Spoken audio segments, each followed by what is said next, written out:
अच्छा जी, हम देख रहे थे स्टूडेंट्स, हम देख रहे थे फाइनाइट और नॉन फाइनाइट वर्ब, और फाइनाइट और नॉन फाइनाइट में हम जेरेंड और पार्टिसिपल पढ़ रहे हैं। अब आपने पूरा, जैसे आपका एक भरपूर फुल ऑफ लाइफ और फुल ऑफ एक्साइटमेंट आपका रिस्पॉन्स होता है ना, वैसे ही रखना है।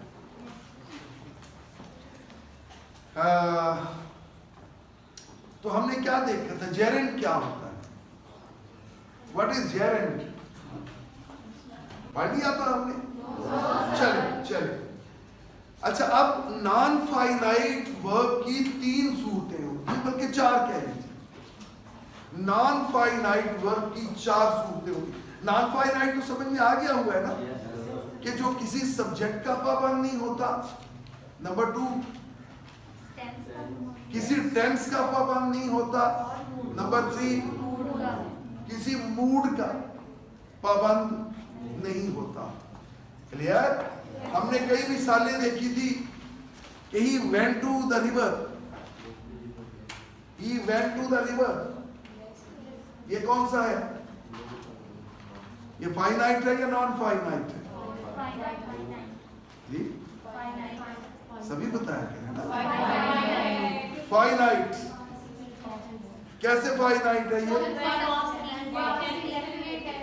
इसमें सब्जेक्ट भी है और टेंस भी है। तो बाकियों को समझ नहीं आई जो खामोश है? अगर नहीं आई तो बताएं। आपके पास 2 ही ऑप्शन है, आस्क और आंसर, बस। खामोश रहने का ऑप्शन नहीं है आपके पास। Silence is not an option. Okay, silence is not an option जी। तो अच्छा, smoking is a bad habit, ये कौन सा है? Non finite. ये नॉन फाइनाइट क्यों है? क्योंकि इसमें ना तो कुछ सब्जेक्ट है। अब नॉन फाइनाइट की 4 सूरतें होती हैं। नंबर 1, या तो ये जेरेंड होता है, या तो ये जेरेंड होता है। नंबर 2, या ये पार्टिसिपल होता है।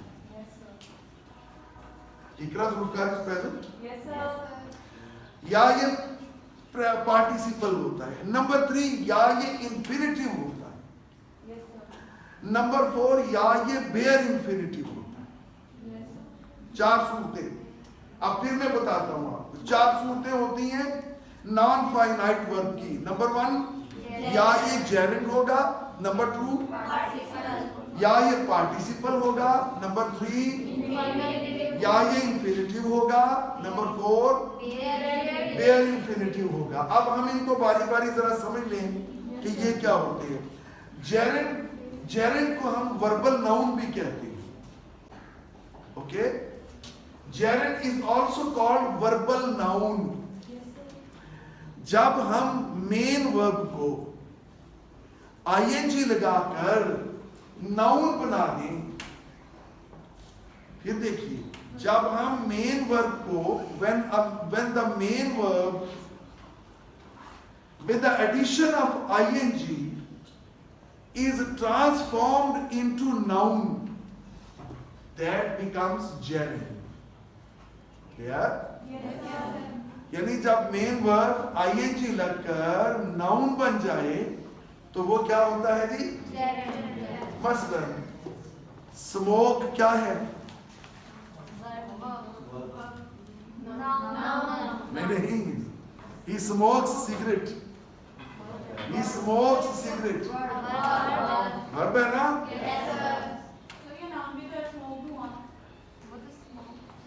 हम इसको सिगरेट पीने के मीनिंग्स में ला रहे हैं ना, ठीक है। He smokes cigarette. स्विम क्या है? सभी बताया करें ना। स्विम क्या है जी? वर्ब है। अच्छा, अगर हम कहें कि स्विमिंग इज एन आर्ट, ये क्या हो जाएगा? जेरेंट। और ये जो जेरेंट है ये नॉन फाइनाइट वर्ब होगा। Am I clear? ये जेरेंट क्या होगा? Non finite verb. इसी तरह देखिए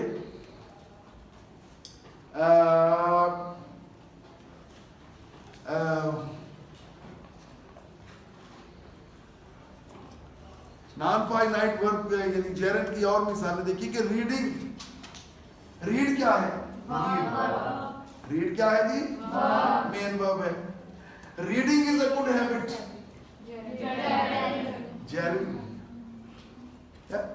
और ये याद रखिए कि ये निशानी उर्दू में ज़हन में रख लें कि जब हम वर्ब को आईएनजी लगाकर जेरेंट बना देंगे ना तो उसका फिर मतलब ना होगा। ना यानी उर्दू में ना होगा। पढ़ना एक अच्छी आदत है, खेलना एक अच्छी आदत है, तैरना एक फन है, सिगरेट पीना बुरी आदत है, शोर मचाना अच्छी आदत है, लड़ना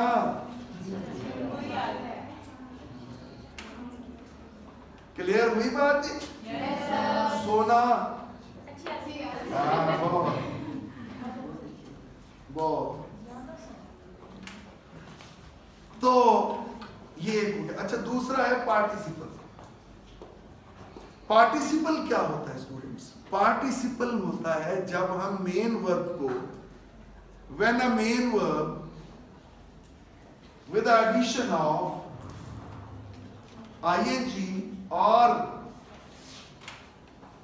ed या v3 is transformed into adjective that becomes participle। तो अब आपने जेरेंट और पार्टिसिपल में फर्क देखा।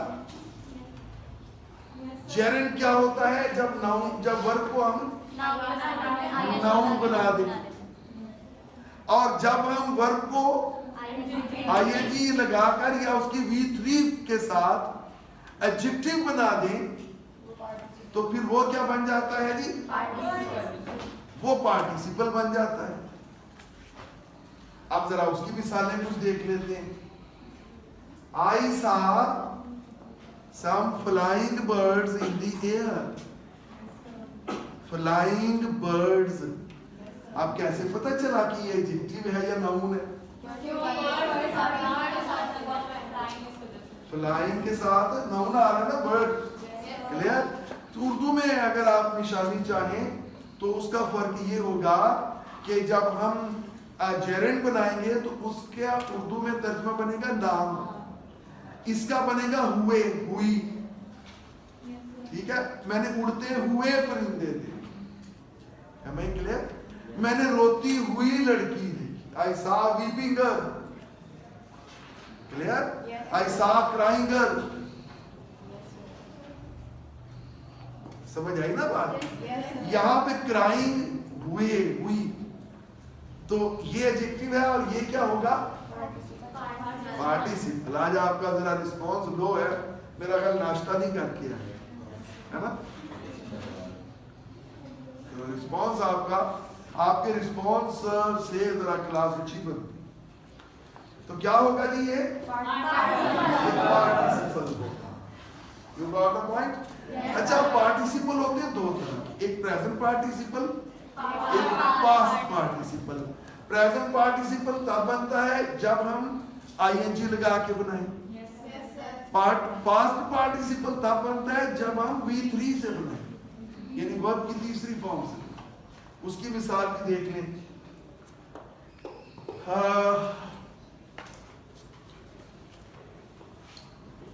उसकी मिसाल ये है कि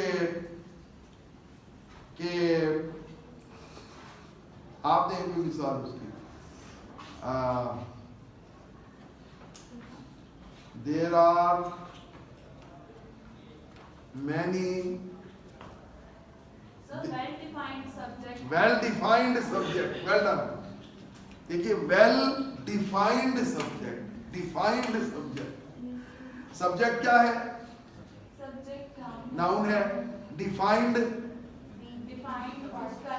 हमने डिफाइन को ईडी लगा के उसका एडजेक्टिव बनाया ना, तो ये क्या बन जाएगा फिर? पास्ट पार्टिसिपल हो जाएगा। Am I clear? Spoken words, spoken words, written draft, ये स्पोकन वर्ड क्या है? पास्ट पार्टिसिपल है। रिटन ड्राफ्ट क्या है? क्योंकि ये V3 से बन रहा है ना, एडजेक्टिव बन रहा है, मेन वर्ब को हम एडजेक्टिव बना रहे हैं। हाँ जी, ऑर्गेनाइज्ड रूम, वेल डन। और बनाए पार्टिसिपल्स, बनाए organised room, settled career, disciplined class, है ना, decorated chairs, well done. Coloured books, well done. Painted walls, well done. ठीक है जी। तो बिल्कुल रिस्पेक्टेड सर, यहाँ रिस्पेक्टेड पार्टिसिपल है, past participle. Clear? Respected sir, clear? अच्छा, अब हम कुछ मिसालें देखते हैं प्रेजेंट पार्टिसिपल की। Drowning man catches et et cetera. Drowning man catches et अ बार्किंग डॉग्स सेल्डम बाइट, है ना जी? Barking dogs seldom bite. ये हो गया हमारा जेरेंट। और अच्छा, और पार्टिसिपल भी क्या होगा? नहीं, प्रेजेंट और पास्ट पार्टिसिपल दोनों क्या होंगे? Non finite verbs. क्या होंगे जी? Non finite verbs. तीसरा है इन्फिनिटिव। इन्फिनिटिव वो होता है जब आप टू लगा देते हैं, मेन वर्ब को टू लगा के उसे नाउन बना देते हैं। क्लियर? मेन वर्ब को टू लगा के नाउन बना देते हैं तो वो बन जाता है इन्फिनिटिव। मसलन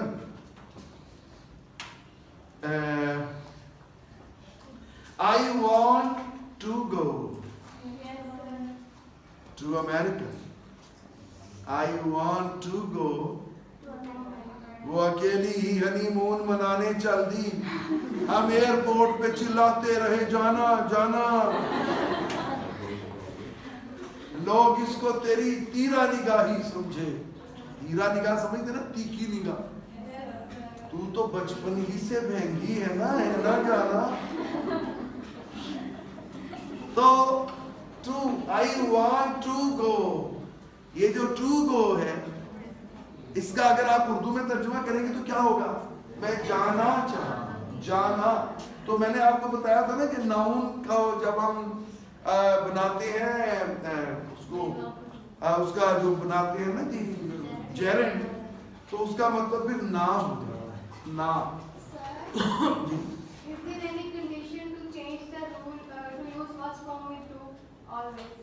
कभी हम इसे किसी और फॉर्म के साथ यूज कर सकते हैं? टू को जी, to is never used with any other form of verb. Only we can use somewhere. We can use to with V4. How we can use it? I just tell you. Okay? V4 क्या होता है? बताइए V4 क्या होता है? आज तो आप नींद में हैं, है ना? चले आप, मैं 1 मिनट रुकता हूँ, आप जरा आंख लगा लें। तो अच्छा, अब ये जरा देख लें, आई वॉन्ट टू गो। अच्छा, और मिसालें देखते हैं। She is ready to come here. She is ready to come. To come क्या है जी? इन्फिनिटिव है। Am I clear? Yes, sir. अच्छा, अब ये याद रखिए कि बहुत सारी जगहों पर तो टू हम इंफिनिटिव बनाने के लिए मेन वर्ब से पहले लगाते हैं। ओके, ये जरा बहुत इंपॉर्टेंट बात है जो मैं बताने लगा। बहुत सारी जगहों पर हम मेन वर्ब के साथ टू इंफिनिटिव बनाने के लिए लगाते हैं। वही क्लियर, जैसे मैंने अभी आपको मिसालें दी, he wants to come here, आप वाना शाना भी लिख देते हैं, ना वो इंटरनेट पे वाना वो दे, वो वाना शाना तो आपका ही है। I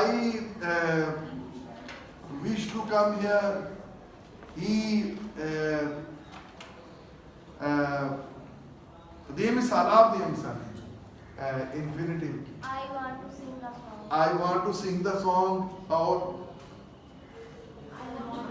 अब वांट के अलावा देना, वांट के अलावा देना।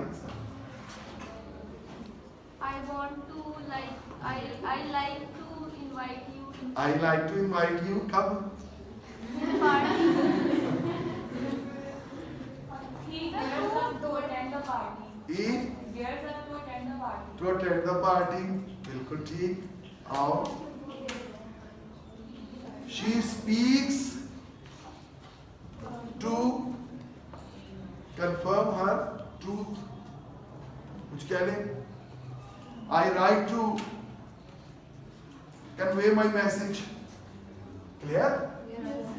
ये सारे टू जो है ये हम इंफिनिटिव बनाने के लिए यूज करते हैं, लेकिन और ये याद रखिए, जब भी टू इंफिनिटिव बनाने के लिए आएगा, ये निशानियां याद रखें, तो उसके फौरन बाद मेन वर्ब का आना जरूरी है। लेकिन बाज़ औक़ात टू प्रेपोजिशन के तौर पे भी आता है, बाज़ औक़ात टू प्रेपोजिशन के तौर पे भी आ जाता है। और याद ये रखें कि प्रेपोजिशन के बाद मेन वर्ब नहीं आया करता, प्रेपोजिशन के बाद क्या आता है? नाउन आता है। Well done. प्रेपोजिशन के बाद क्या आता है दी? नाउन आता है। तो उसकी मिसाल देते हैं। I look forward to coming you. अब देखिए टू के बाद आपका किसने क्वेश्चन किया था? कश्फ ने। I look forward to coming you, हमने यहां कमिंग लगा दिया कश्फ। आपका क्या नाम है? KASHF। हाँ, अब वो कशफ तो नहीं ना रहा, बदल गया है ना। अच्छा, तो क्या आएगा जी? I look forward to coming. यहाँ क्यों आया बताइए मुझे, आपका इम्तहान। ING क्यों लगाया? फॉरवर्ड टू के बाद क्यों आया जी? देखिए ना, मैंने आपको बताया कि यहाँ पे लुक फॉरवर्ड टू है प्रेपोजिशन, गौर से सुनिए। अब प्रेपोजिशन के बाद वर्ब तो आ नहीं सकता, क्या आता है? हमने मेन वर्ब को ING लगा के जेरेंट कर दिया, यानी नाउन बना दिया, कमिंग कर दिया उसे। अब ये वर्ब नहीं रहा, अब ये बन गया नाउन, चूंकि जेरेंट नाउन होता है, वर्बल नाउन होता है। तो इसलिए हमने वो कंडीशन पूरी कर दी कि प्रेपोजिशन के बाद क्या आता है? नाउन आता है। कोई ऐसी सिचुएशन भी होती है कि टू टाइम यूज हो। टू टाइम्स क्या? दो दफा टू का इस्तेमाल करें एक ही सेंटेंस। ये और टू सर टू पेरेंट्स। और टू। अब और टू क्या है? ये मॉडल ऑक्सिलरी है ना। तो टू का दो दफा इस्तेमाल होता है। टू का दो दफा नहीं इस्तेमाल होता है, टू का नहीं दो दफा इस्तेमाल होगा, कहीं भी नहीं होगा, कभी भी नहीं होगा। जब तक आपकी नब्जें चल रही हैं, टू का इस्तेमाल दो दफा नहीं होगा, बात की कोई गारंटी नहीं। You got the point? I want to, एक देखिए ना दरमियान में गो आ गया ना, एक फिक्रे में तो दो दफा आप लगा सकते, एक फिक्रे में तो तीन दफा भी लगा सकते। अच्छा, अब ये पूछिए, हाँ जी, मैंने समझा शायद आप पूछ रही कि आई वांट टू वो नहीं आना। वैसे ही फिक्रे में तो आप 3 दफा भी लगा सकते। सर इसकी फिर क्या करते हैं?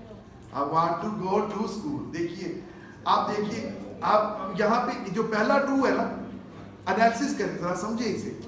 बहुत अच्छा ही क्वेश्चन है आपका boys. I want to go, पहला टू किस लिए आया? सभी बताया करें ना, याद हो। हाँ, पहला टू किस लिए आया? दूसरे टू के बाद क्या आ रहा है? To go. जब नाउन आता है तो वो टू क्या होता है?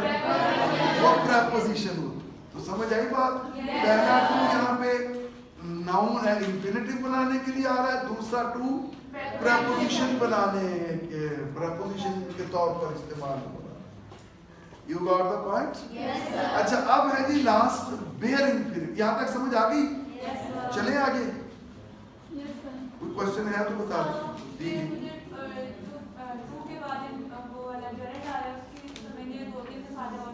कि टू के बाद जो जेरन आ रहा है, देखिए लुक फॉरवर्ड टू। आप दो तरह का नाउन होता है, गौर से सुनिए। नाउन होता है दो तरह।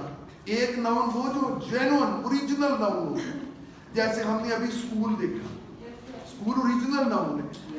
बाज़ औक़ात हमें नाउन बनाना पड़ता है, और वो नाउन हम कैसे बनाते हैं? उसको फिर हम वर्ब को जेरन में तब्दील करके नाउन बनाते हैं। क्लियर?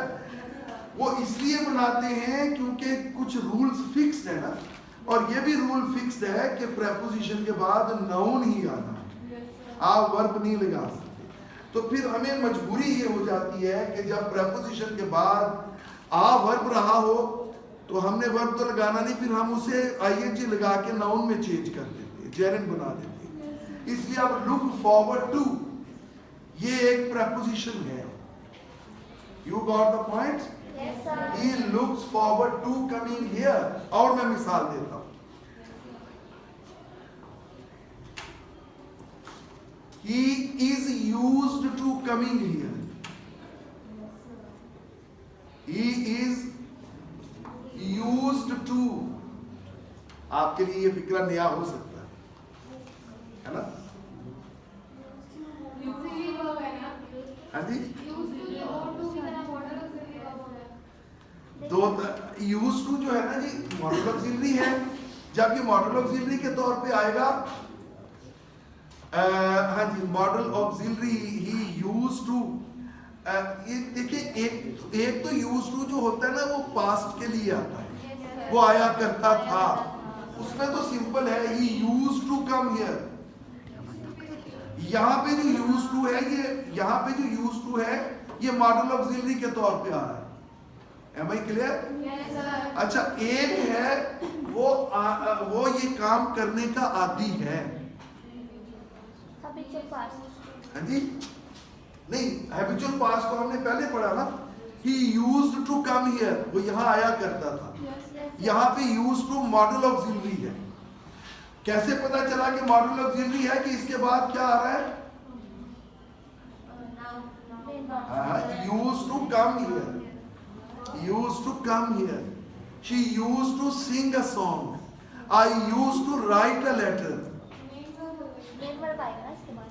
हाँ जी, मेन वर्ब आ रहा है ना? तो जब किसी के बाद मेन वर्ब आए तो वो क्या होता है?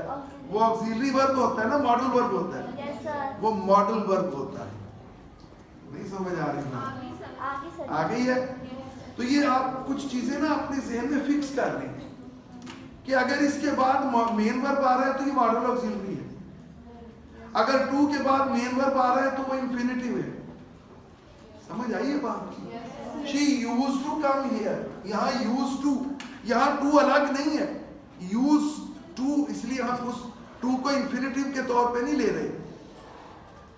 यहाँ पे पूरी model auxiliary he used to है, जैसे वहां पे ought to थी। आपको नहीं समझ आ रहा? नहीं आ रही? मैं बताता हूँ, कोई बात नहीं, घबराना नहीं। मैं बताता हूँ, इसी को याद रखना। जरा आप यूज टू को थोड़ा सा समझ लीजिए। used to। R2 को जानते हैं? R2 का 2 क्या है? R2 का 2 क्या है? आप देखिए अकेला 8 इस्तेमाल नहीं कर सकते, यहाँ पे 2 8 का हिस्सा है। लिहाजा अगर आप ये कहें कि यहाँ का जो R2 है वो इंफिनिटिव बनाने के लिए आ रहा है तो वो गलत बात है, क्योंकि वो तो उसका हिस्सा है ना। यहाँ जो used to है ना, ये used to पूरा ही मॉडल वर्ब है, और इसके बाद क्या आ रहा है? मेन वर्ब आ रहा है ना। जब अगर कोई इंफिनिटिव टू के लिए आता है तो वो फिर उस वर्ब को नाउन बना देता है। देखिए मेरी बात सुनिए, मैं आपको मिसाल दूं। I want to go. अब यहाँ पे टू गो क्या है? वर्ब है या नाउन है? क्योंकि इस फिक्रे में मेन वर्ब इस्तेमाल हो चुका है। वो क्या है? वांट। आप मेरे साथ साथ चलें, आपको बहुत चीजें बताऊंगा इंशाल्लाह। आप जरा रिस्पॉन्स देते रहे। आई वांट, यहाँ पे मेन वर्ब क्या आ गया? अब मेन वर्ब के बाद दोबारा वर्ब नहीं आना, मेन वर्ब के बाद दोबारा नाउन आना है, और वो नाउन हम इंफिनिटिव की शक्ल में ला देंगे टू गो करके। यहाँ पे टू गो जो है ये नाउन अब वर्ब नहीं रहा, टू गो ये इंफिनिटिव की शक्ल में नाउन बन गया। समझ आ गई बात? यहाँ तक क्लियर है? कोई प्रॉब्लम? अब इस फिक्रे को देखिए। I used to go, I used to go. यहाँ पे इंफिनिटिव नहीं है, क्योंकि यूज टू के बाद मेन वर्ब आ रहा है। यूज टू, यहाँ टू अलग नहीं है जो उसको इंफिनिटिव बना देगा। यूज टू पूरा ही मॉडल वर्ब है, और मॉडल वर्ब के बाद मेन वर्ब का आना जरूरी होगा। यहाँ तक क्लियर होगी बात? देख लें। आपको मैं 40 सेकंड दे रहा हूँ, सोच लें। अगर कोई कंफ्यूजन है, you are given 40 second, discuss कर लें आप।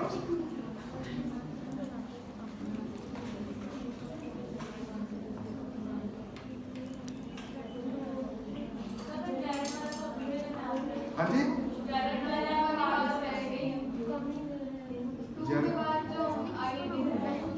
मैं उधर ही आ रहा हूँ, लेकिन ये आपको क्लियर करवाऊंगा तो उधर आऊंगा। ये चीज क्लियर होगी तो फिर हम उधर आ सकेंगे।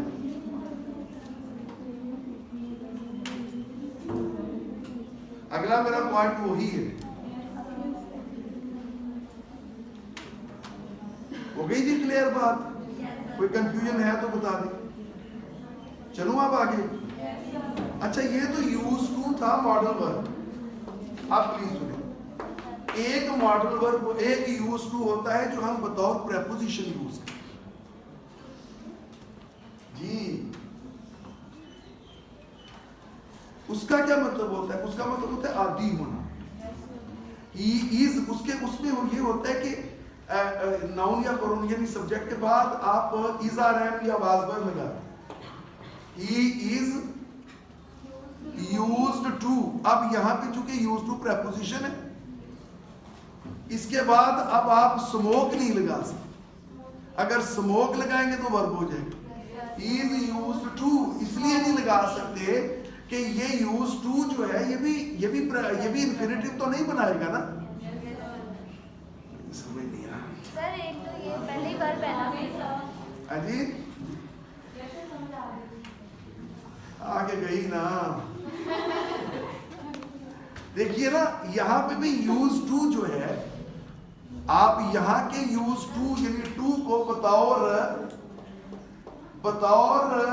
इंफिनिटिव तो नहीं ले सकते ना, क्योंकि ये यूज टू पूरा ही प्रेपोजिशन है। अब इसके बाद क्या आगे आएगा? मेन वर्ब आ सकता है? नहीं आ सकता ना। तो क्या आएगा इसके बाद? नाउन। हम फिर क्या करेंगे? जेरेंड बना देंगे। यही आपका क्वेश्चन था। हम इसको फिर जेरेंड बनाएंगे नाउन करने के लिए। He is used to coming here, he is used to smoking, he is used to living in Pakistan। नहीं समझ में आई? आगे सर। तो इसी तरह मैंने आपको मिसाल दी थी ना, he is looking forward to. अब लुक फॉरवर्ड टू पूरी प्रपोजिशन है। Yes sir. इसके बाद क्या आएगा? जेरेड आएगा। आप इसके बाद मेन वर्ब नहीं लगा सकते, क्योंकि प्रपोजिशन के बाद आप मेन वर्ब नहीं लगा सकते।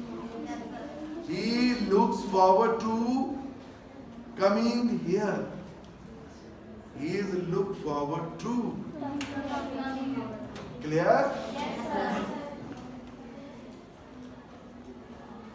आपको क्वेश्चन है तो बताइए। सर, जी आपने कहा था कि इन्फिनिटिव में मेन वर्ब के साथ टू लगाकर जी बातें नहीं गर्ल्स उससे नाउन बनाते हैं, जी यही कहा था ना। यही और I want to go to America, जी इसमें मेन वर्ब वेंट वांट मतलब वांट जी। है ना, इसके साथ टू लगा के ठीक है ना। मेन वर्ब तो मेन वर्ब भी रहा ना। जी Yes, sir.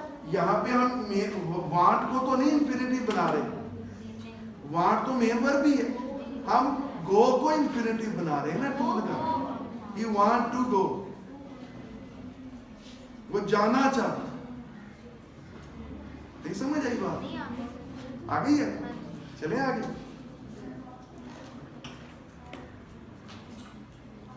अब आप जरा मिन ये खवातीन वाले काम ना करें। मिन अच्छा, अब थी क्या है? बेयर इंफिनिटिव क्या होता है? बेयर इंफिनिटिव ये होता है कि वो होता तो इंफिनिटिव है, लेकिन वो टू के बगैर होता है। बेयर इंफिनिटिव क्या होता है जी? Infinitive without to. इसकी मिसाल क्या है? फिक्रे में क्या है? हाँ जी, वेरी गुड।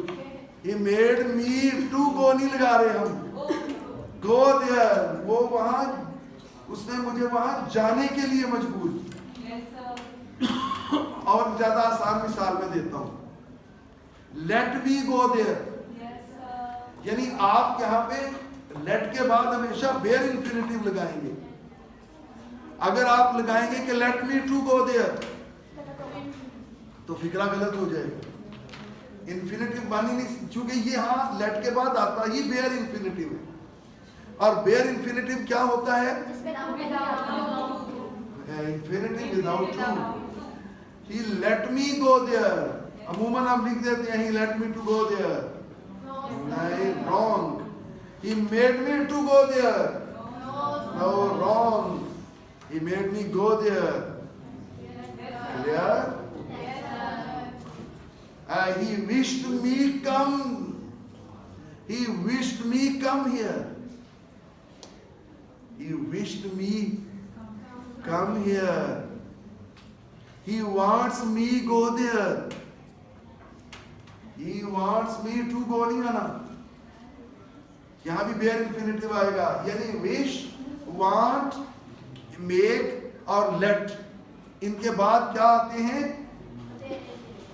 बताइए सभी, क्या आते हैं? Bare infinitive. अब आप जो बातें कर रही हैं उनको तो क्या समझ आनी है? तो हमारा वर्ब कंप्लीट हो गया जी। What is the difference between helping verbs and linking verbs? Helping verb and Linking verbs. देखिए, हेल्पिंग वर्ब हर ऑक्सिलरी वर्ब को आप कह सकते हैं, ठीक है। लिंकिंग वर्ब वो होते हैं जब आप is are am was verb को बतौर मेन वर्ब इस्तेमाल करें। ये बात गौर से समझ लो। लिंकिंग वर्ब क्या होते हैं?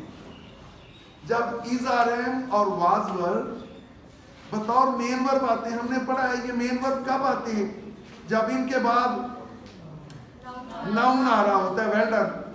मसलन she is a girl, she is a girl, यहाँ पे is मेन वर्ब है ना। Yes, sir. और इसे हम लिंकिंग वर्ब भी कहेंगे, इसे हम कॉप्यूला वर्ब भी कहेंगे। कॉप्यूला वर्ब आपने पढ़ा हुआ है कहीं? कॉप्यूला याद रखिएगा। काफियुल्ला वर्ब, क्या अरबी नुमा लफ्ज है, काफियुल्ला लफ्ज वर्ब। इसे हम लिंकिंग वर्ब भी कहेंगे, इसे हम क्या कहेंगे जी, काफियुल्ला वर्ब। काफियुल्ला के स्पेलिंग ढूंढ लीजिएगा खुद गूगल करके। Okay sir. स्पेलिंग नहीं मुझसे किसी ने भी पूछा, स्पेलिंग नो आप कोरे। समझ आई थी बात? Yes sir. जिंदगी लोग जिसे मरहमे गम जानते हैं, जिस तरह हमने गुजारी है वो हम जानते हैं। मेरी दास्तान अलम तो सुन, कोई जलजला नहीं आएगा, तेरा तज़किरा नहीं आएगा, मेरा मुद्दा नहीं आएगा।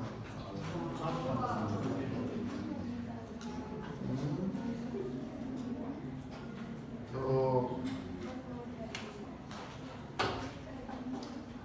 वो कहता है ना कि वो तो मजबूर है, तुमसे मदद मांगेगा जरूर, कर्ज दे दे कि तुम उस शख्स का घर ले लेना, खानाए वीरानी पे औरों को ना हंसने देना, ना रहूं मैं तो मेरे घर की खबर ले लेना। खुश रहो हाथ पे मेहंदी को लगाने वालों, रंग कम हो तो मेरा खून जिगर ले लेना। हाँ जी, हाँ जी, सॉरी कर दे।